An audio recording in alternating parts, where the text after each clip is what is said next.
দৰকাৰী জঞ্জাল বুলি ক'ব লাগিব কংগ্ৰেছ পাৰ্টি।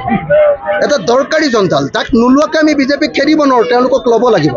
কিন্তু পাৰ্টিটো হ'ল জঞ্জালৰ পাৰ্টি। কেতিয়াবা এনেকুৱা হয় যে বিজেপিক পৰাভূত কৰিবৰ কাৰণে কংগ্ৰেছে যি স্থিতি ল'ব লাগে সেই স্থিতি তেওঁলোকে ল'ব নোৱাৰে কাৰণে কোমলকৈ মই মাজে মাজে কেতিয়াবা কংগ্ৰেছকো সমালোচনা কৰোঁ।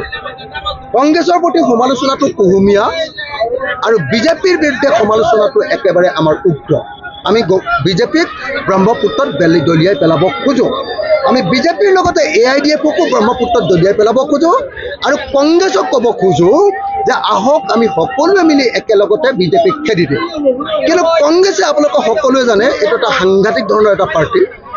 মানে এইটো এটা মানে কি ক'ম আপোনাৰ এটা দৰকাৰী জঞ্জাল বুলি ক'ব লাগিব কংগ্ৰেছ পাৰ্টি। এটা দৰকাৰী জঞ্জাল, তাক নোলোৱাকৈ আমি বিজেপিক খেদিব নোৱাৰোঁ, তেওঁলোকক ল'ব লাগিব। কিন্তু পাৰ্টিটো হ'ল জঞ্জালৰ পাৰ্টি, অতি দৰকাৰী জঞ্জাল এটা। সেই পাৰ্টিটোত কি কৰোঁ মই বাৰম্বাৰ, আপোনালোকে দেখিছে যে মই সদায় বিজেপিক সমালোচনা কৰি আহিছোঁ আৰু বিজেপি আৰু AIDFক সমালোচনা কৰি উজনি অসমত আপোনাৰ গৌৰৱ গগৈক লগত লৈ বিজেপিক হৰুৱাইছোঁ। নামনি অসমত ৰকিবুল হুছেইনক লগত লৈ কি কয় বদৰুদ্দিন আজমল চাহেবক হৰুৱাইছোঁ। মধ্য অসমত আমি প্ৰদ্যুৎ বৰদলৈক জিকাইছোঁ। সকলোৱে আপোনালোকে জানে যে মই কেনেকৈ কষ্ট কৰিছোঁ, ৰাইজৰ দলে কেনেকৈ কষ্ট কৰিছে। কিন্তু কংগ্ৰেছ দলে সদায় স্থিতি সলাই থাকে। কি স্থিতি সলাই? তেওঁলোকক MP আপোনালোকে চাব দেই, 2021ত তেওঁলোকে আমাৰ লগত বুজাবুজি নকৰিলে, AIDFৰ লগত কৰিলে। 2021ৰ ইলেকশ্যন শেষ হ'ল, ক'লে যে নাই AIDF বেয়া, তেওঁলোকে স্থিতি সলালে। 2021ৰ প্ৰথমটো যিটো উপ নিৰ্বাচন হ'ল, সেই উপ নিৰ্বাচনত আমি কংগ্ৰেছক ক'লোঁ আমাক এখন চিট এৰি দিওঁ। তেওঁলোকে এৰি নিদিলে, 5খনৰ ভিতৰত এখনো এৰি নিদিলে, তেওঁলোকে একমতত নাহিলে। তাৰপাছত MP ইলেকশ্যন আহিলে, MP ইলেকশ্যনত আমি চব চিট এৰি দি কংগ্ৰেছক জিকালোঁ। তাৰপাছত ক'লোঁ যে বিৰোধীৰ কাৰণে আপোনালোকে নেক্সট উপ নিৰ্বাচনটোত 1-2খন চিট এৰি দিওঁ। এইবাৰ তেওঁলোকে আকৌ নেৰে। স্থিতি কোনে সলাই আছে?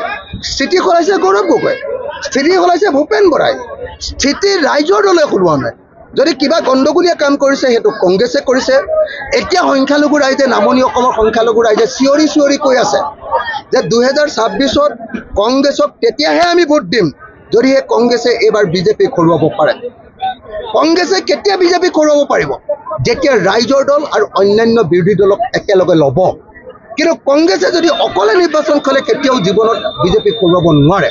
উজনি অসমত এখনো আসন নাপায় যদিহে আমি লগত নাথাকোঁ।